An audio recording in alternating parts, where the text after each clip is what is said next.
cerca. Esta sesión se titula La historia de la esclavitud y su impacto actual, y este tema está planteado especialmente en el mes en que se conmemoran los 170 años de la abolición de la esclavitud en Colombia, para que reflexionemos sobre, bueno, sobre este tema, sobre este hito, si hubo abolición, qué pasa y cómo esta historia pues llega también hasta nuestros días.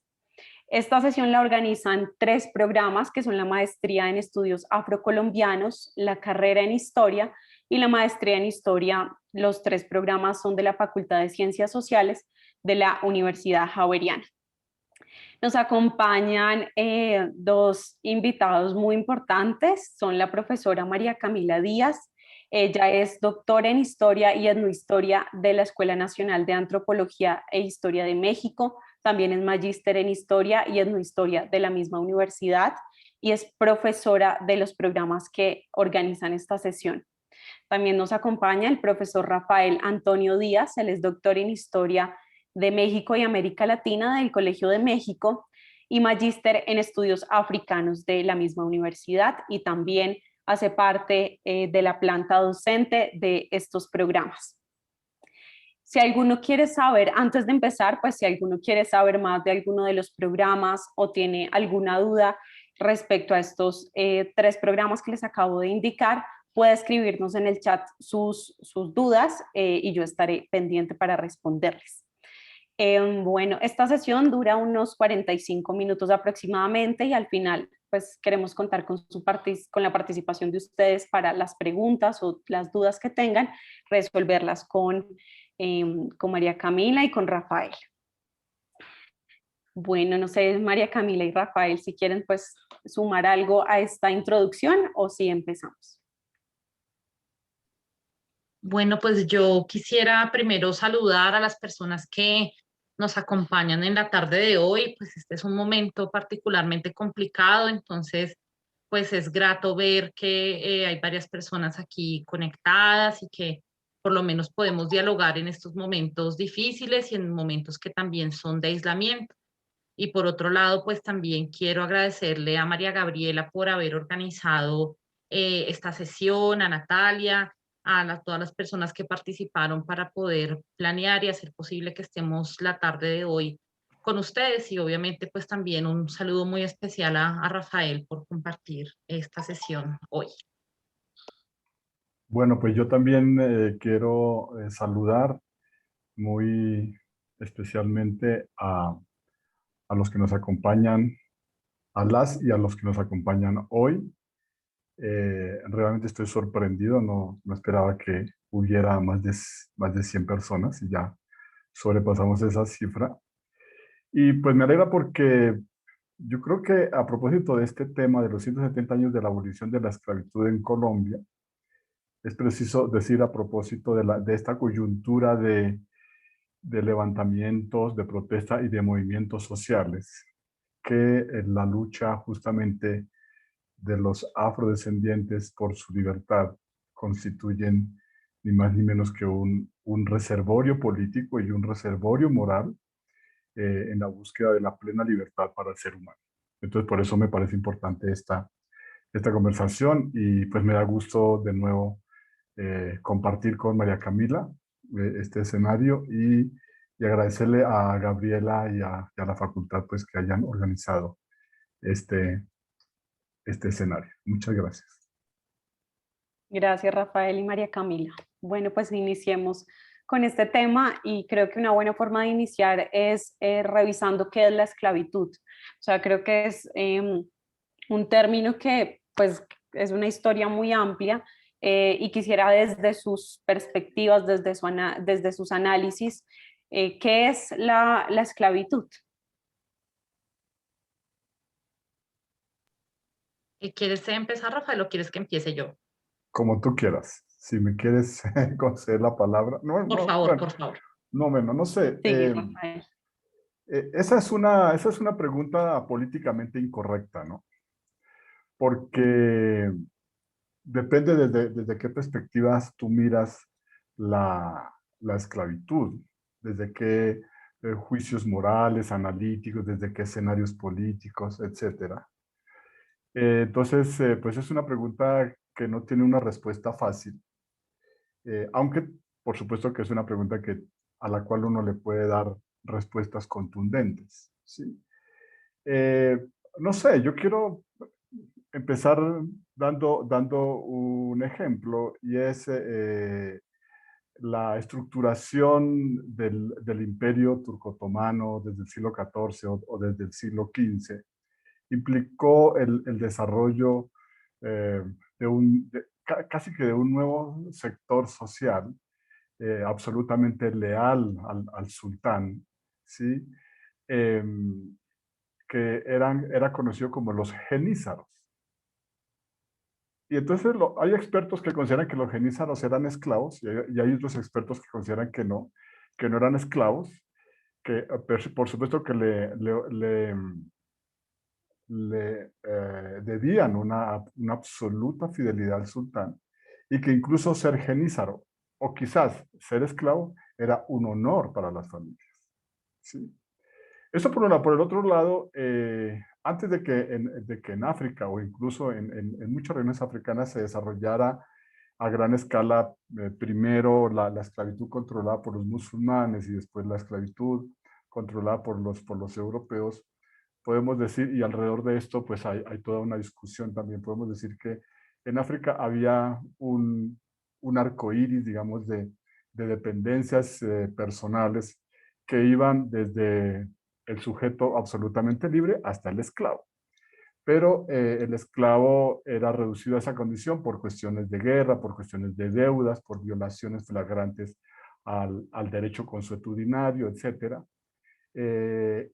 Pero el esclavo no era técnicamente propiedad de una persona, sino que estaba sometido a esa condición. Incluso podía heredar bienes de la familia bajo la cual él desarrollaba su condición, y podía incluso casarse con algún miembro, hombre o mujer de esa comunidad. Y pasado un tiempo y cumplías unas normas, él regresaba a su condición de libertad. Es decir, es un péndulo. Entonces, cuando esta situación se hace más radical, sobre todo con musulmanes y con los grupos arianos islamizados y con los europeos, pues aquí nos vamos acercando a una relación mucho más mercantil, a una cosificación, a la reducción de una persona a la condición de mercancía a través de una relación de poder, ¿sí? Entonces, en ese sentido, y digamos, en los albores, en los inicios de la genealogía de la modernidad occidental, nos encontramos que los seres fueron sujetos a una cosificación y a una mercantilización, ¿sí? Que no necesariamente implicó una cosificación y una mercantilización de la subjetividad de esa persona. No me quiero extender porque, como les digo, responder esa pregunta tiene muchas texturas, y quisiera decir pues que no hay una única respuesta para definir la esclavitud, porque hay gradientes, hay grados, ¿sí? Así como tampoco podemos afirmar, como usualmente se cree, que la esclavitud comenzó en África. La esclavitud había comenzado mucho antes, incluso en territorios europeos. Entonces yo quisiera dejar ahí planteado esas primeras ideas alrededor de la definición de la esclavitud. Gracias, Rafael. Pues María Camila, te doy paso también para que nos cuentes desde tu perspectiva y tu análisis qué es la esclavitud en la historia, qué se entiende, y qué hitos quisieras tú también señalar, ya que Rafael señaló unos hitos también. Gracias, María Gabriela. Pues yo estoy de acuerdo con Rafael en que esta es una respuesta compleja, como Rafael decía, pues con muchas texturas, pero igual tratando de hacer como un esfuerzo por responder, como por agrupar estas diversas formas de esclavitud que también Rafael ya mencionó. Yo creería que para entender qué es la esclavitud debemos partir de un principio, y es que es una forma de sujeción de los seres humanos atravesadas, como también ya dijo Rafael, por relaciones de poder en las que unos explotan a otros, su mano de obra, su capacidad de trabajo, sus formas de producción. Bueno, muchas veces también esto está atravesado por otras dinámicas culturales. Como muy bien dijo Rafael, pues algo que es también muy importante es que no pensemos que la esclavitud surge en África, que la esclavitud surge cuando los africanos llegan a América o son traídos a América más bien, sino que desde el Imperio Romano existe prácticas de esclavización, muchas que Rafael también ya ha mencionado, pero yo quisiera quizás resaltar, como decía también Gabriela, como pensando en hechos históricos particulares, pues qué pasa cuando las personas africanas son esclavizadas y traídas de manera forzada a América. Y aquí hay una particularidad muy grande en la historia de la esclavitud, y es que es desde entonces que la esclavitud tiene una connotación racial, que la esclavitud es racializada. En el Imperio Romano, por ejemplo, los esclavos muchas veces eran eslavos, de hecho de allí se dice que viene la palabra esclavo, de Europa Oriental, también en Asia hubo personas esclavizadas europeas, del norte de África, también de territorios asiáticos, pero más o menos a partir del siglo XVI, cuando la corona española se expande hacia América, cuando la corona portuguesa se expande hacia África, podemos ver esto, una racialización de la esclavitud. ¿Esto qué quiere decir? Que la condición para ser víctima de la esclavitud ya no es solamente la religión, ya no es solamente tener deudas, como decía Rafael en ciertos casos, sino que ahora el color de piel también tiene una connotación en cuanto a la explicación de por qué las personas son racializadas, perdón, son esclavizadas. Desde el siglo XVI hay explicaciones que también tienen que ver con la religión, incluso sabemos que Alonso de Sandoval escribe un tratado que explicaba que en gran medida los africanos podían ser esclavizados porque eran infieles, porque eran musulmanes, pero también desde entonces empiezan a surgir ciertas explicaciones que empiezan a decir que el color de piel tiene que ver con las razones por las que las personas son esclavizadas. También como pues hemos discutido en otros espacios, la esclavitud moderna existe, la esclavitud no es un asunto del pasado, y ahí también pues hay un hito que resaltar, porque muchas veces creemos que la abolición legal de la esclavitud hizo que se terminaran en la historia de la humanidad las prácticas de sometimiento que podríamos denominar como esclavitud, pero pues la esclavitud moderna es un fenómeno que está en crecimiento, que es preocupante por su vigencia, las cifras de personas que son esclavizadas con diferentes fines económicos, sexuales, son personas que son cifras que van creciendo en su mayoría, que van creciendo con el paso del tiempo, y es importante entonces también reconocer que la esclavitud no se acabó con las aboliciones, sino que en este momento, en nuestro presente, pues podríamos identificar varios escenarios de la esclavitud.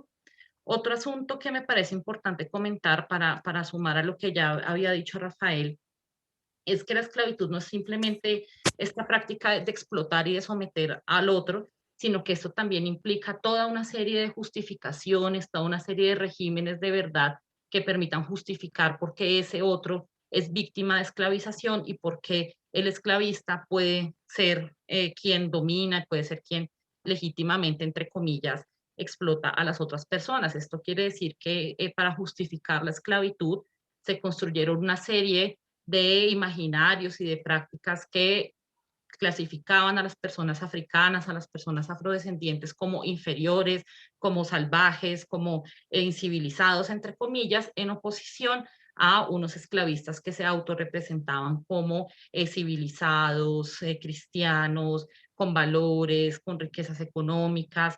Y pues esto no simplemente permitió que la esclavitud se justificara en ciertos contextos, sino que además ha sido uno de los legados que la esclavitud ha dejado para el presente. Estas ideas sobre las jerarquías raciales, estas ideas sobre quiénes son inferiores y quiénes son superiores, se han naturalizado, no se han cuestionado a lo largo del tiempo, y muchas veces entonces se sigue viendo cómo estas ideas sobre las jerarquías raciales se reproducen cotidianamente, se reproducen en los medios de comunicación, se reproducen incluso en la academia, se reproducen en la educación primaria, y pues es muy preocupante pensar cómo ideas que sirvieron para justificar la esclavización de millones de personas hoy se vuelvan prácticamente como unas frases coloquiales, se vuelvan casi que una forma muy cotidiana de hablar. y eso sería pensando en el racismo contemporáneo, en el racismo más cotidiano, pero también la esclavitud, pensando en el contexto colombiano, en el contexto latinoamericano, ha dejado una profunda huella en cuanto a el acceso a derechos, en cuanto al acceso a los mínimos vitales de las personas afrodescendientes en América. La esclavitud también fue parte de un sistema de creación y legitimación de desigualdades económicas que hoy vemos en el presente, y por eso también pensando en las esclavitudes en América, pues podemos allí encontrar los orígenes de muchas de las desigualdades contemporáneas, que como también decía Rafael en un principio, muchas de esas desigualdades pues hoy también están saliendo a la luz y están en el campo a los ojos de todos. Yo también entonces dejaría ahí porque sí, hay muchas más cosas que decir, pero pues para que dialoguemos también sobre otros temas.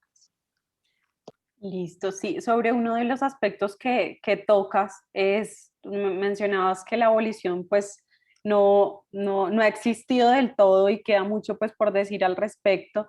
Entonces quisiera que abordáramos qué pasó, o sea, porque estamos conmemorando los 170 años de la abolición de la esclavitud. ¿Qué pasó en ese contexto? ¿Qué pasó en ese año particularmente? Y qué ha pasado de pronto en la historia de Colombia desde ese momento. Entonces, pues Rafael, si quieres continuar. Bueno, yo confieso que esa coyuntura creo que la conoce mucho mejor María Camila, porque ha trabajado para México y para Colombia la primera mitad del siglo XIX y todo el siglo XIX.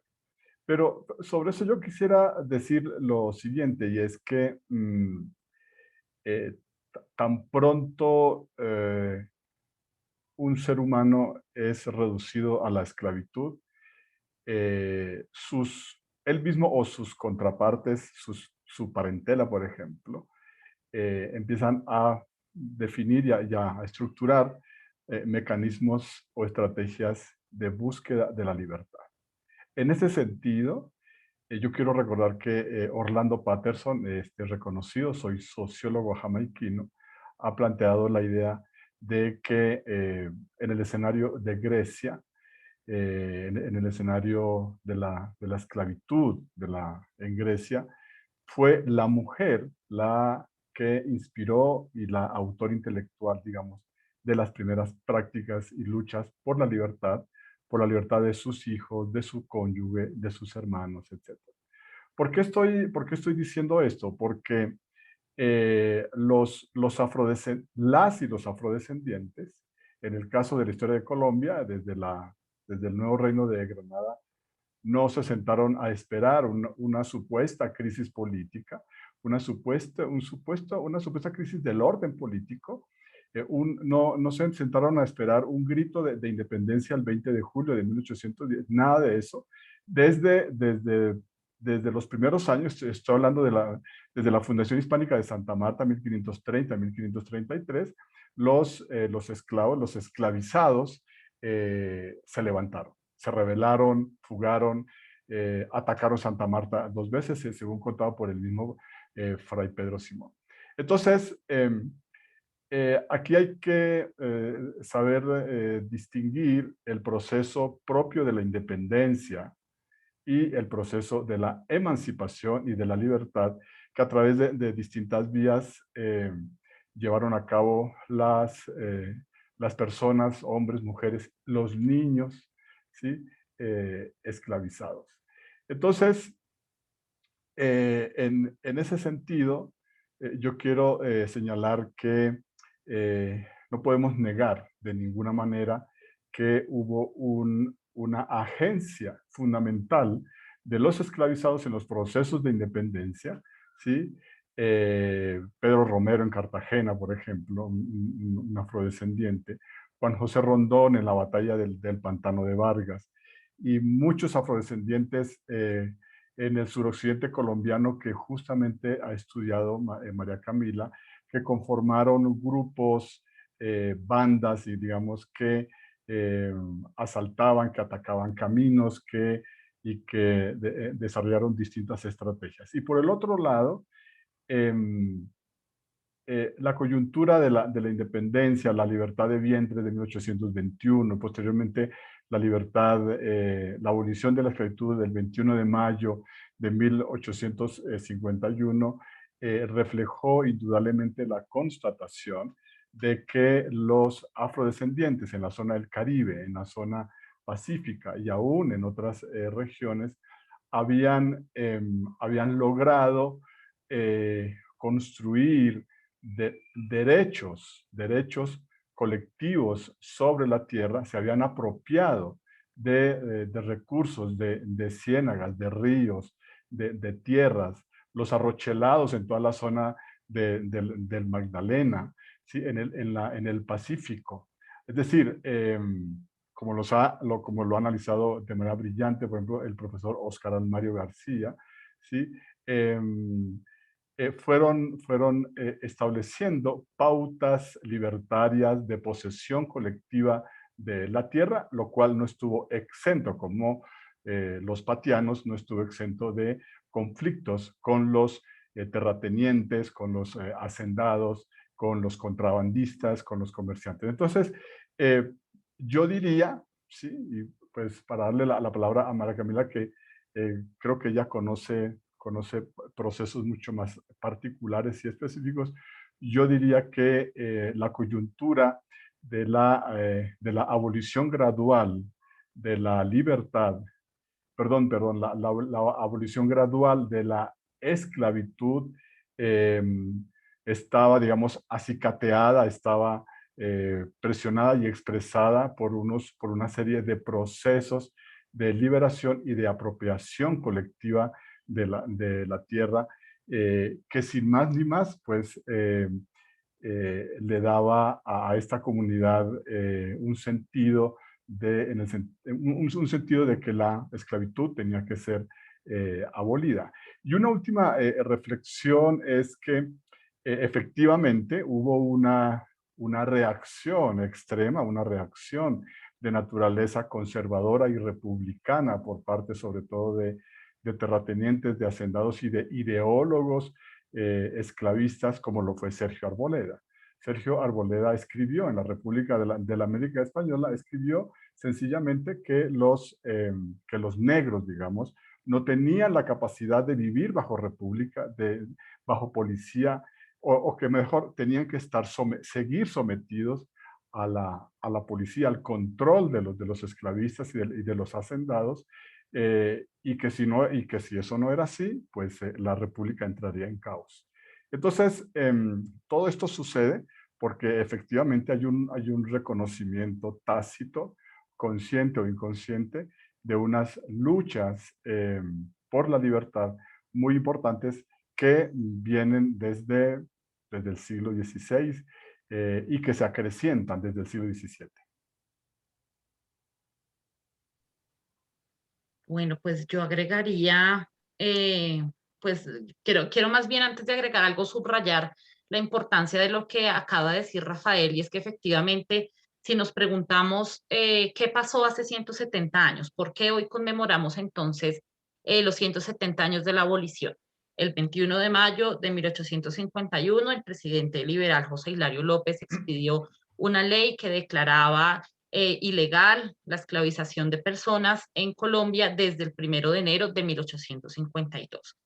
Pero como muy bien ya lo señaló Rafael, no podemos entender este momento como el único momento en el que las personas esclavizadas adquirieron su libertad. Al contrario, tenemos que entenderlo como parte de todo un proceso que, como muy bien señaló Rafael, pues es de largo aliento, de incluso pues resistir a ser esclavizados desde África, resistirse a la esclavización desde los barcos, resistirse a la esclavización desde la llegada a América y hasta incluso 1851. A mí me parece que algo muy importante que hay que señalar también es que muchas veces pensamos que la esclavitud en el caso colombiano es un problema del periodo colonial, es un problema que tuvo que ver solamente con este periodo, pero por el contrario, si nosotros miramos las fechas, tenemos que la abolición de la esclavitud se sancionó en 1851, es decir, 30 años después de que se había declarado la independencia de Colombia después de que se había hecho la Constitución de 1821. Entonces esto nos muestra que lejos de pensar que este era un asunto que tenía que ver con la colonia, las naciones y los estados en los que vivimos hoy en día también fueron construidos con base en la esclavización de las personas de origen africano. Desde 1821 empieza a haber toda una discusión al respecto de la libertad o de la esclavitud. Sin embargo, pues tenemos que hasta 1851 es que se sanciona finalmente esa ley de abolición. Como también muy bien decía Gabriela, pues esta coyuntura ha hecho que nos preguntemos si sí existió abolición de la esclavitud o cuáles serían como esas implicaciones de la ley, porque pues sabemos también que una ley no cambia la sociedad, que una ley no transforma las prácticas sociales necesariamente ni inmediatamente.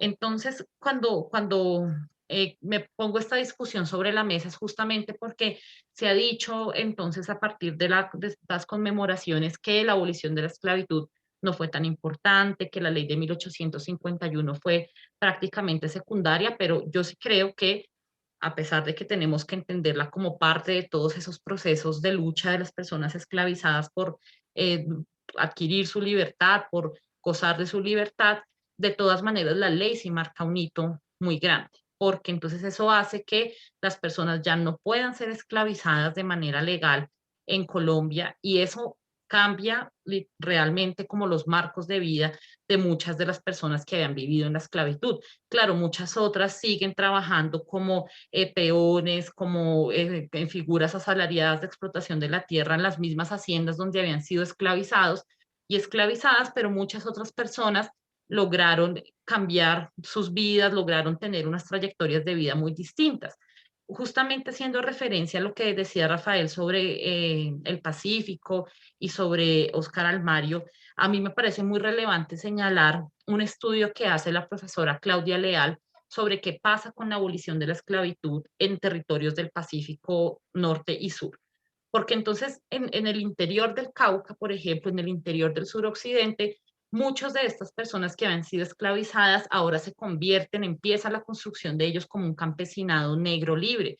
Empiezan entonces a hacerse figuras de peonaje de personas asalariadas que explotan la tierra, pero también en los márgenes de las haciendas empezaban allí a constituirse unos territorios de libertad, unos territorios en los que estas personas que habían vivido bajo la esclavitud lograban producir aguardiente, panela, lograban producir a partir del trapiche ingresos propios y lograban allí entonces articularse a los mercados regionales.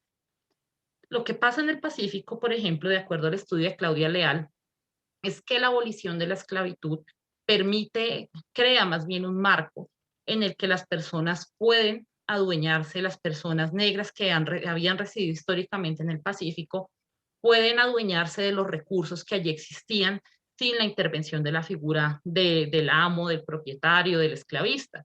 Y esto entonces hace que mientras en el interior teníamos como un proceso más de constitución de un campesinado, en el Pacífico tenemos más bien la emergencia de una gente libre que es dueña de los recursos de su territorio, que se articula la economía internacional a partir de la explotación de los recursos locales. Ella, por ejemplo, muestra cómo la explotación de tagua, de oro, de ciertos minerales se articula en los mercados internacionales, se vuelve muy cara en los mercados internacionales y en gran medida quienes tienen algunas de las ganancias de esas operaciones internacionales fueron los antiguos esclavizados y esclavizadas que ahora residían en el Pacífico y allí dominaban los recursos de la zona. Entonces esto nos muestra un caso muy concreto en el que tenemos que darle valor a esta ley de 1851 porque efectivamente sí abrió las puertas para que muchas personas pudieran entonces vivir en trayectorias distintas, experiencias distintas. De todas maneras, pues lo que sí creo yo que hay que matizar bastante es imaginarnos la ley de abolición de la esclavitud como un acto filantrópico de José Hilario López y pensar que esto es como un acto simplemente de generosidad y ya. Más bien tenemos que pensarlo como una ley que es fruto, bueno, de unos debates internacionales también sobre la abolición de la esclavitud, sobre esto que ya había puesto sobre la mesa un acontecimiento histórico muy importante, que fue la Revolución Haitiana de 1804, que fue un levantamiento de personas esclavizadas que se convirtió luego en una guerra de independencia, en la construcción de la primera república que abolió y prohibió la esclavitud en todo el continente americano, y pues esto también creó allí un espacio de debate, un espacio que permitió que nacional e internacionalmente se empezara a discutir si la esclavitud era viable con los supuestos principios de libertad e igualdad que en teoría regían las repúblicas americanas. Pero sobre todo aquí lo más importante es subrayar algo que ya decía Rafael, y es que los esclavizados y las esclavizadas lucharon por su libertad de diversas maneras, no solamente con el cimarronaje, que es creo que un caso que todos conocemos de manera más cercana, no solamente en guerras, no solamente en acciones frontales, sino que también lucharon por su libertad en los tribunales, por ejemplo. Hay toda una serie de estudios en América Latina que muestran cómo los esclavizados y esclavizadas eran conocedores de las pocas leyes que sancionaban algunos escasos derechos para ellos y ellas, y acudían a los tribunales de acuerdo a los contextos políticos para presionar por su libertad de acuerdo a el conocimiento de los marcos legales. Y además, algo muy importante que ha mostrado esa historiografía sobre los esclavizados litigantes o las esclavizadas litigantes es que eran las mujeres quienes en su mayoría acudían a los tribunales, eran las mujeres esclavizadas quienes iban a presionar por su libertad, no solo individual, sino también las de sus familiares. Las fugas también eran otra manera de luchar por la libertad, la automanumisión, es decir, hay toda una serie de prácticas que tenemos que leer tanto en lo cotidiano como en la organización social, en la organización política, que pues muestran que la ley de abolición de la esclavitud simplemente es una parte de todo ese proceso.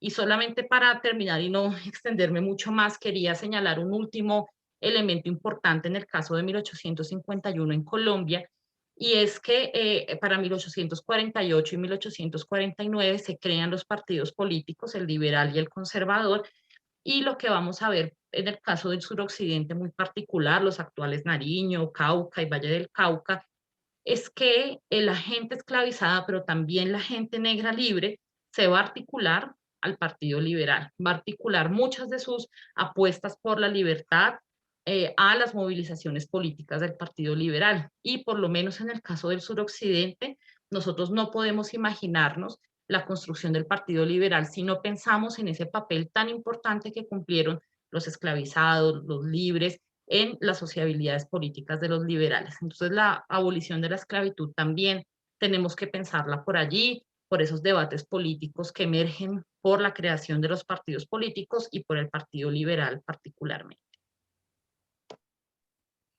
Gracias, María Camila, por pues, este amplio contexto que en verdad son varios elementos que nos ayudan a entender más que no fue un momento histórico concreto, sino un proceso más amplio, y Rafael también ya nos ha dado varios tópicos al respecto.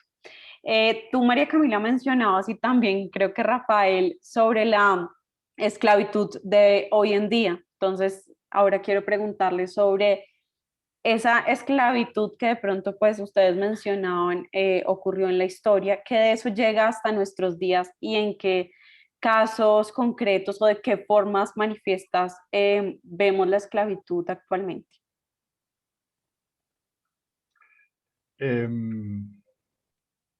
Esa pregunta, María Gabriela, me da la oportunidad de hacer el siguiente comentario.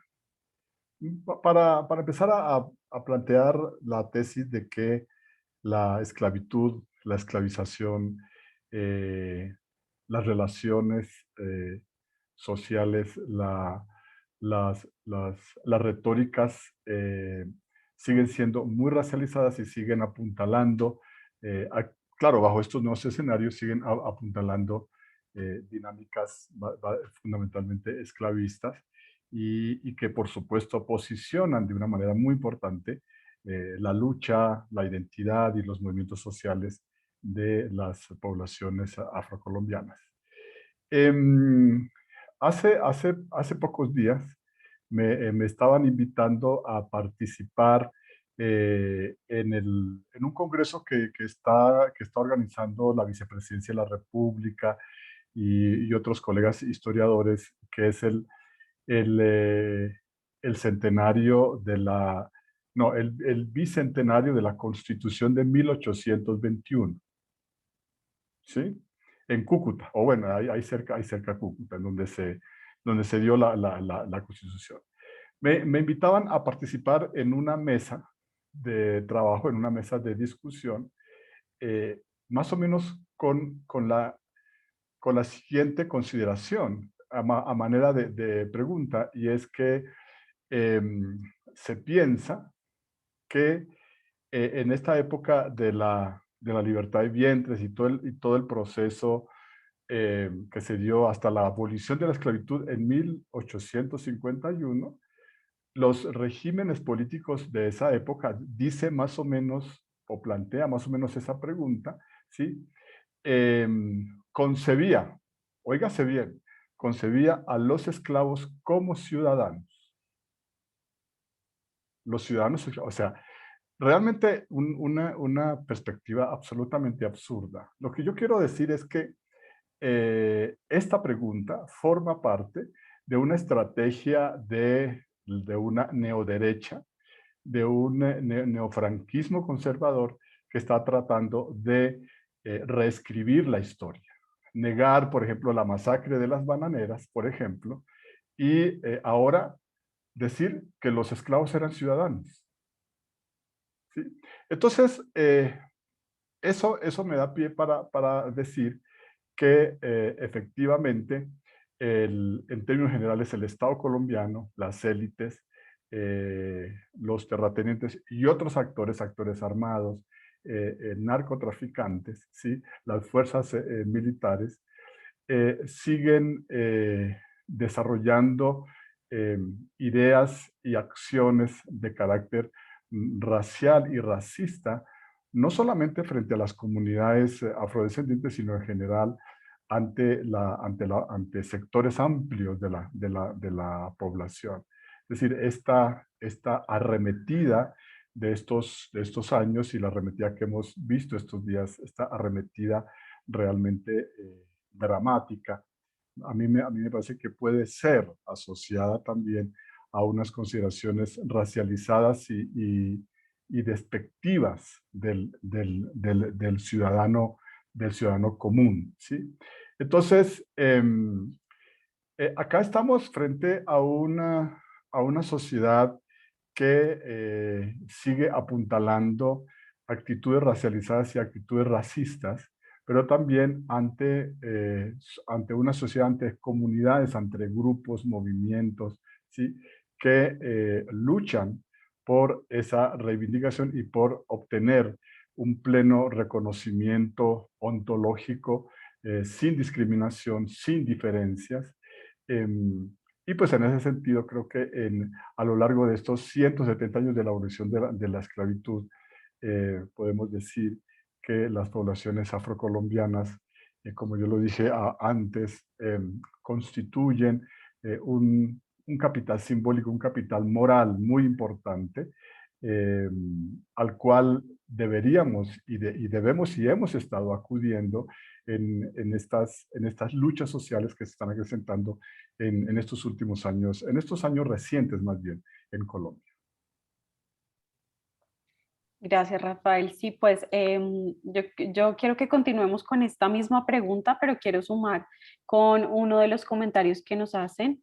Jason Martínez nos escribe: el esclavismo aún se ve, sobre todo en las condiciones laborales y salariales en Centroamérica y América Latina, las cuales en Centroamérica y América Latina son fatales. Entonces, bueno, sí, también te doy paso, María Camila, para que también, pues de pronto, si quieres anotar algo al respecto, y también sobre la esclavitud que tú ves o analizas hoy en día. Bueno, pues es un comentario muy pertinente también pensándolo a partir de lo que decía Rafael, porque pues tenemos que pensar este marco de la esclavitud moderna también en un mundo en el que la desigualdad crece, eh, crece bastante, en el que las condiciones laborales cada vez van en detrimento, los derechos laborales se van perdiendo poco a poco en países como este.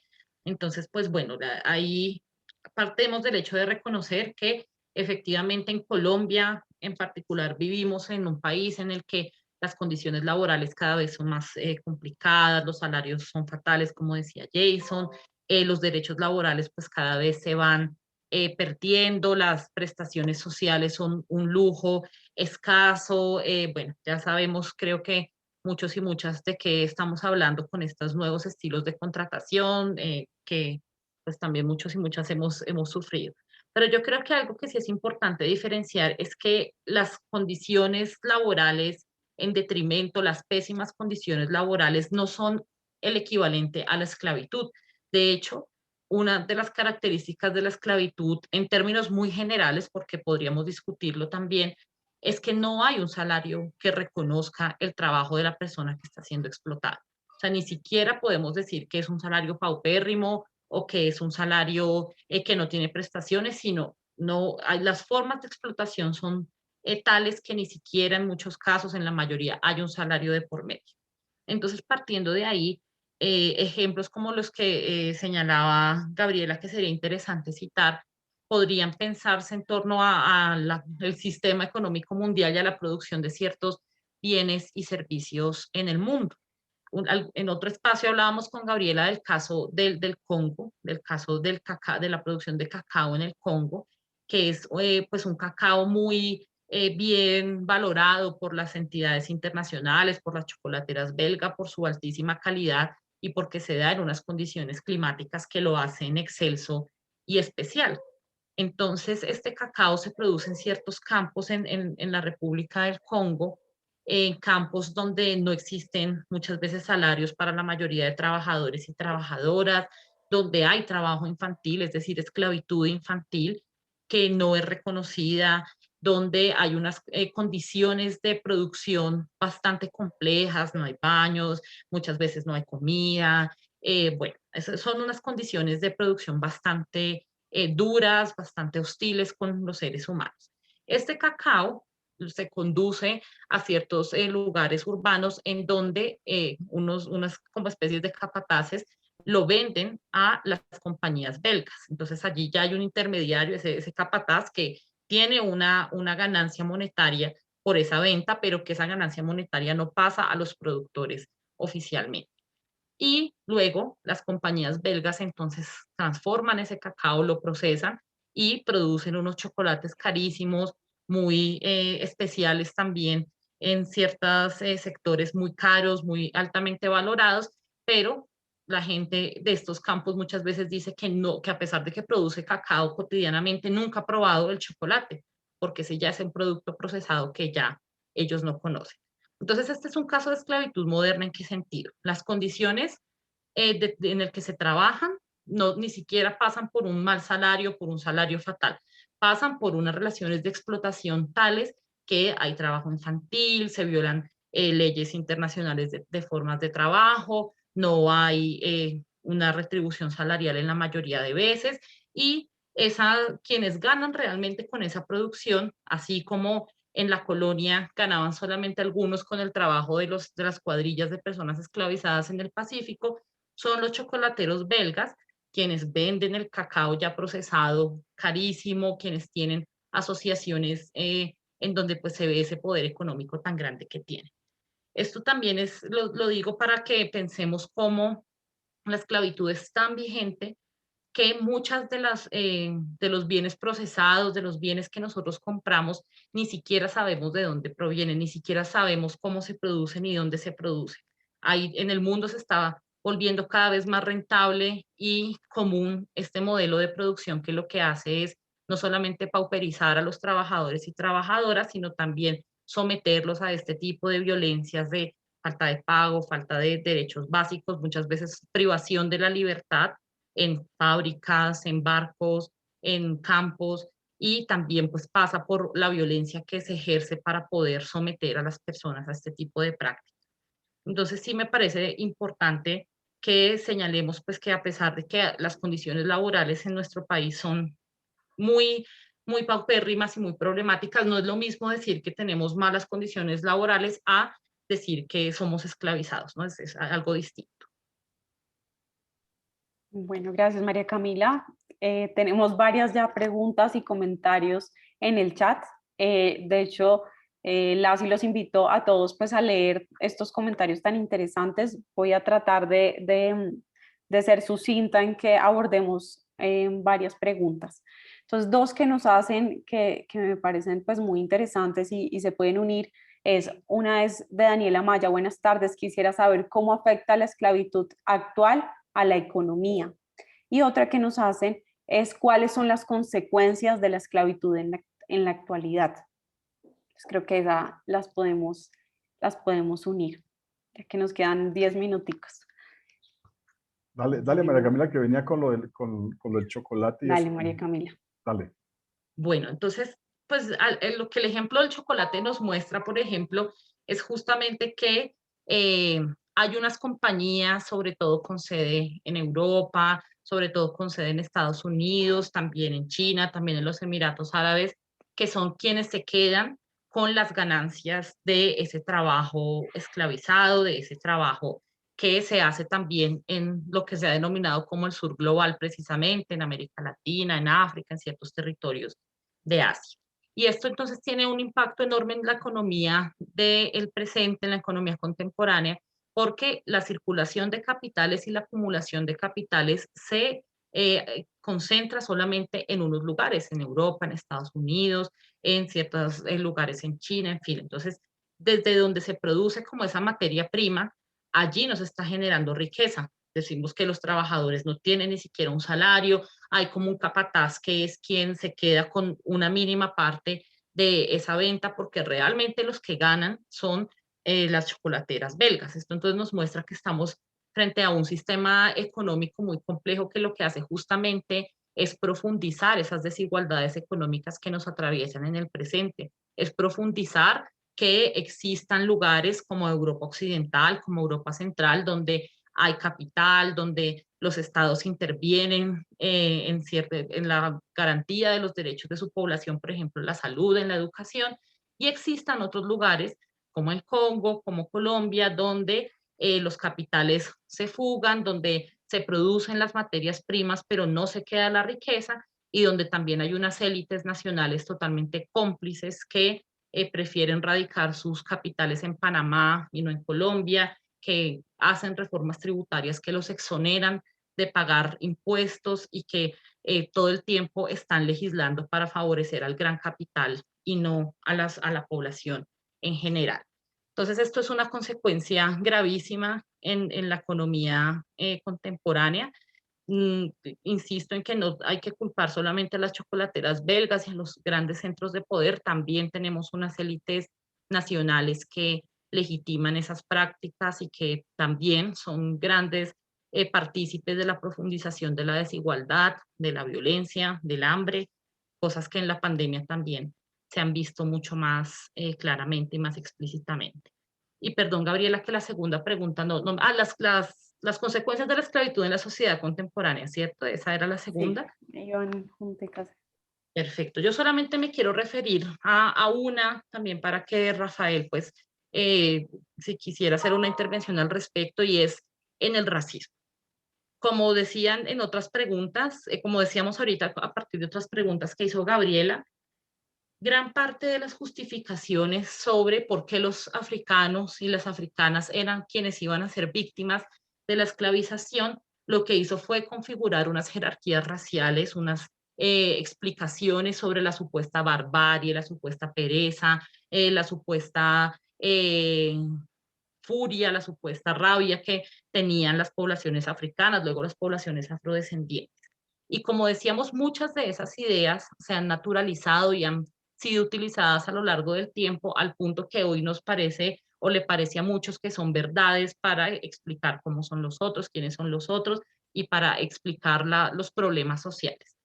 Algo que decía Rafael que era muy interesante era el papel, por ejemplo, de Sergio Arboleda como en la defensa de la esclavitud, también en la defensa de la no ciudadanía de las personas negras, de las personas afrodescendientes.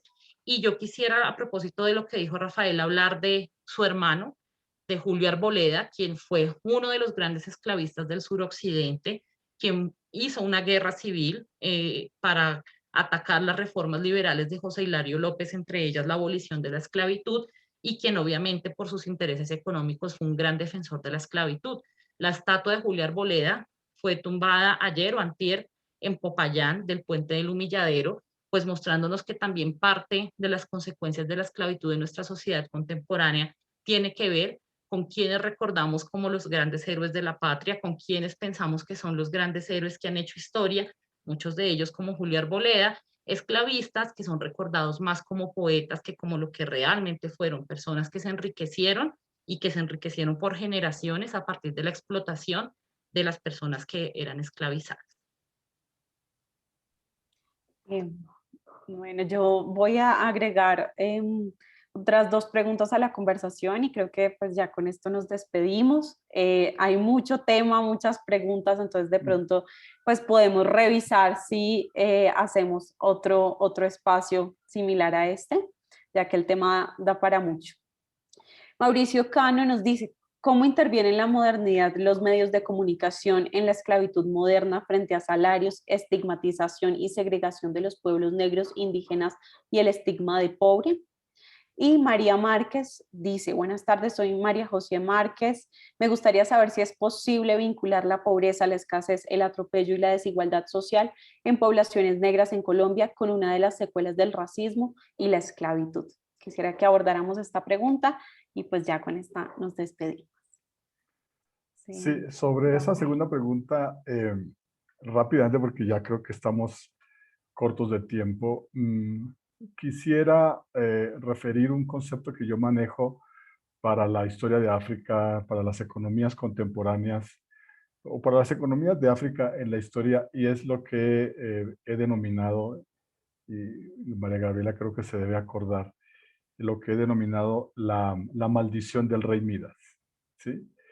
Em, eh, Pueblos, comunidades africanas y comunidades afrodescendientes en las Américas, muchos de ellos han sido habitantes de zonas y de regiones muy ricas, ¿sí? Muy ricas en recursos naturales, en recursos mineros, en petróleo, etcétera. Y pues son regiones que han sido puestas a producir, han sido explotadas con grados intensos de esclavización de la gente que la ha reducido a condiciones denigrantes y a condiciones de pobreza. Es decir, es, es esta riqueza produciendo pobreza. Eso es lo que yo llamo como la maldición del rey Midas, ¿sí? Entonces, así rápidamente diría eso.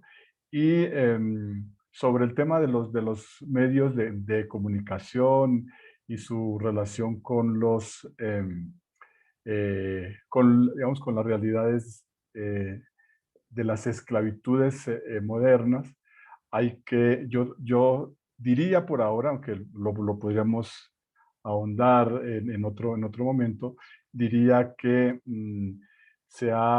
de alguna manera se ha reforzado unas retóricas en los medios de comunicación, en muchos periódicos se ha reforzado unas visiones denigrantes sobre la población global africana, sobre África. Se siguen reforzando los imaginarios del subdesarrollo, de la pobreza, de la dependencia.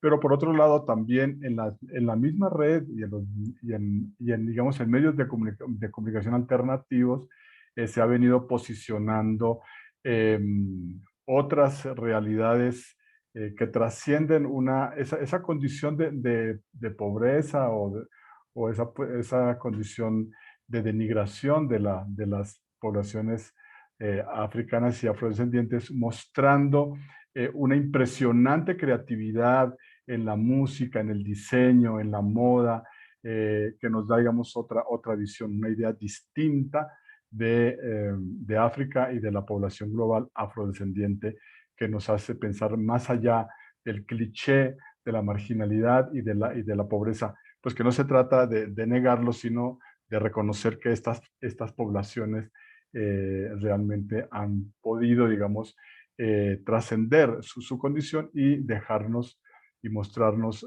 otros actos de creación humana.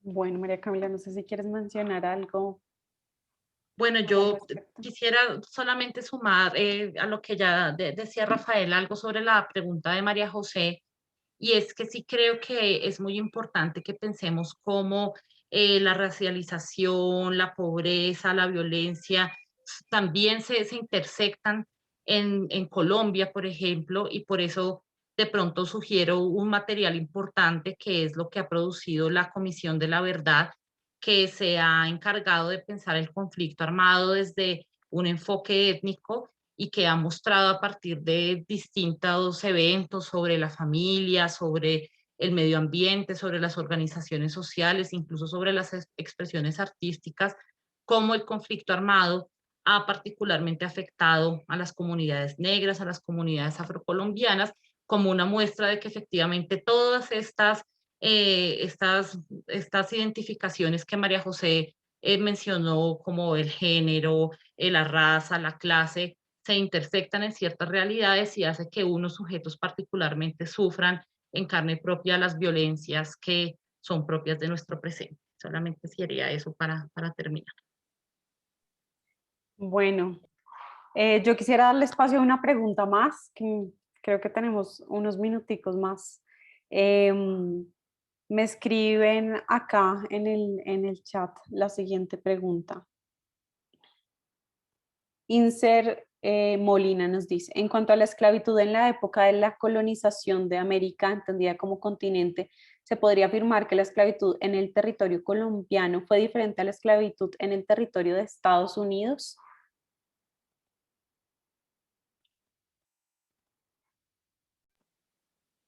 Si quieren, entonces yo puedo responder quizás un poquito esa pregunta porque pues hay diferencias, por ejemplo, en cuanto a lo temporal. La esclavitud en Colombia se abolió en 1851 y en Estados Unidos se abolió entre 1863 y 1865. Para llegar ya a este consenso de abolición que se convirtió en una enmienda constitucional, la enmienda número 13 en la Constitución de Estados Unidos, fue necesaria una guerra civil para que pues se pudiera legislar por la abolición de la esclavitud. Quizás también habría que pensar cuáles eran esos productos en la economía mundial que eran explotados con mano de obra esclavizada. El algodón, particularmente en Estados Unidos, fue un producto que generó una riqueza enorme en el siglo XIX a los esclavistas del sur, pero también a los productores textiles de Inglaterra, quienes ya tenían, gracias a la revolución industrial, una maquinaria para producir textiles.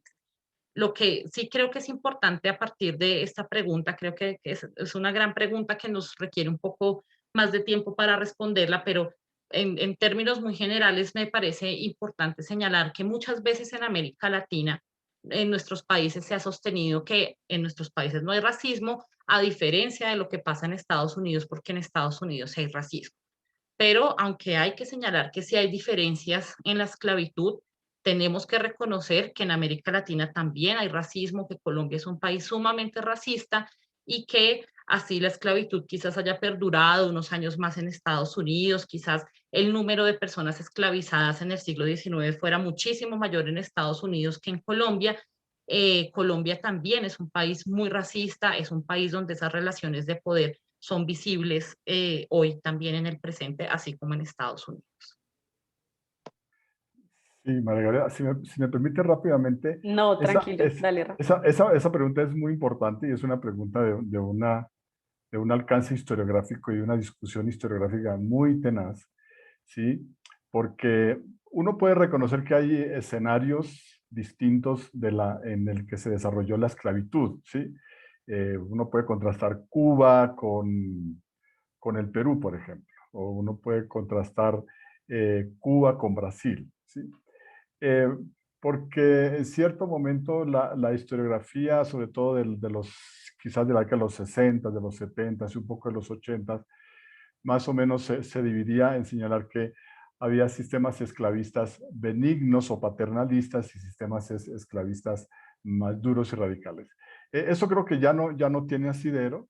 La relación esclavista es esclavista y punto, digamos, porque para reducir a una persona a la esclavitud se requiere todo un sistema, una estructura, una retórica, una ideología civil, religiosa, etc. Entonces, hay esclavitudes, pero todas las esclavitudes tienen sus distintos niveles de dureza, de radicalidad, de relaciones raciales y de retóricas racistas. Así es, Rafa.